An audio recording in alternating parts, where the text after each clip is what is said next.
Last Night in Soho. Last Night in Soho is a film directed by Edgar Wright about a girl named Ellie who gets into her dream school, which is the London School of Fashion. But she finds out pretty quickly London's not quite the place she was hoping and feeling. Help settle in, she decides to get out of the dorms and move into a small apartment in Soho. However, things get really complicated when she starts having dreams about a woman named Sandy and is determined to help uncover her past. And we've got our movie. Overall, Edgar Wright did a really good job here. The movie was done well in just about every aspect with little to no downside. It's not to say that the movie is flawless, but it is really close to it. As I said in my out-of-theater reaction, this movie has a way of making you feel every emotion possible. By the time the credits rolled, I had felt like I'd gone through a really fun roller coaster ride. The story in and of itself was not very new or novel, but the manner in which it told was. It was told with great variety and creativity, which made it really fun to enjoy and not really know what to expect next. That takes great storytelling, and I think that was accomplished here. Starting off with what I really liked about this movie, the manner in which the story was told was very unique, and it made the movie extremely strong. I think it's very clear, evident, and fair, especially with the trailer, to call this movie a murder mystery. And solving a murder is something that we have seen very often in storytelling, but we haven't quite seen it done in the way that Edgar Wright chose to do it here. Ellie is solving a murder, but through dreams and visions, which is novel, cool, and executed really well. Ellie gets obsessed with it, and we can see it kind of manifest her daily life as things go off the rails. And seeing that cause and effect between the supernatural and the natural was just really refreshing. The supernatural being what Ellie's dreams and visions are, and the natural being just her daily life. And in that same vein, we actually do get some great moments that shine the light on mental health and also support systems, which of course is always an important thing to look after. And the best part about that was there was no or little dialogue that had anything to do with mental health. The movie just sort of paints you that picture in that manner, which makes the conversation all the more brilliant and kept it from being thrown into your face. It was subtle and effective. Going along with that, I really enjoyed the way they executed Ellie going through these dreams and visions of Sandy. In the trailer and also in the movie, we can see Ellie sort of experiencing some of Sandy's life events by mimicking her movements in a mirror, or at least through a mirror. Ellie can feel and see what Sandy is also feeling and seeing, and the way to showcase that by having Anya Taylor-Joy and Thomasin Mckenzie mimic each other's movements I thought was very clever. We can tell just how immersed Ellie is, which helps us understand why she's so drawn to the situation. It's as if she's experiencing these horrific moments with Sandy firsthand. Another way to bolster that is by making Ellie feel isolated, which is also done really well in this movie. They position and dress Ellie's character very differently from the crowds and the surroundings that she's currently in, which helps contrast Ellie with everything else. And it helps convey to us that Ellie feels very differently from everyone else and promotes the understanding of why she feels so isolated. She is just different and going through a different experience, and it makes it very hard for everyone else to understand her. She's a very unique person. This movie makes you feel a lot of different emotions, which adds an excellent flavor to the movie. If you told me when you walked out of this movie that you felt happy, sad, horrified, scared, suspense, I wouldn't be surprised at all. This movie goes all across the map and has a way of extracting all those feelings from you throughout your experience. It speaks to the strength of the film because few movies can pull that off without feeling like they are trying to stray away from their DNA, but this movie sticks that landing by crossing different genres throughout the 2-hour runtime, which is super impressive.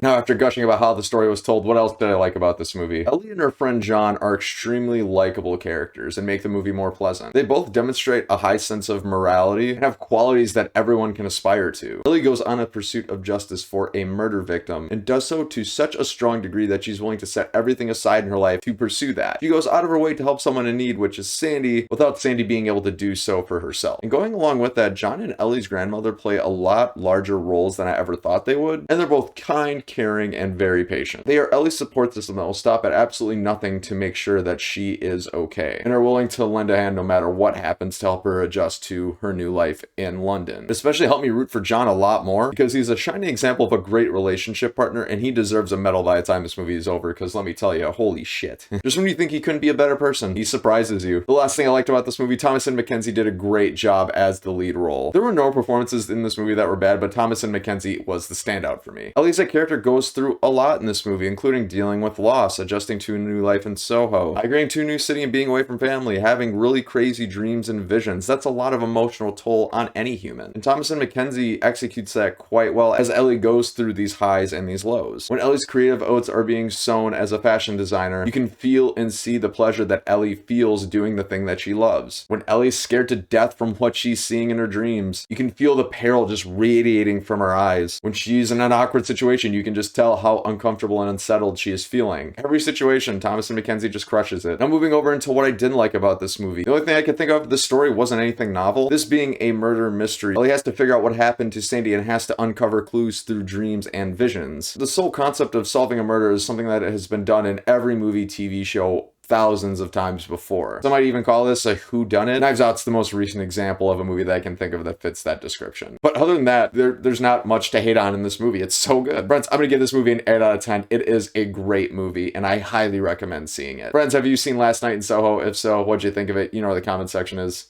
Let me know. Thanks so much for watching another Bankrupt Hippo movie review. Click right here if you like this and want to see more. I've been Bryce. Until next time, have a great day.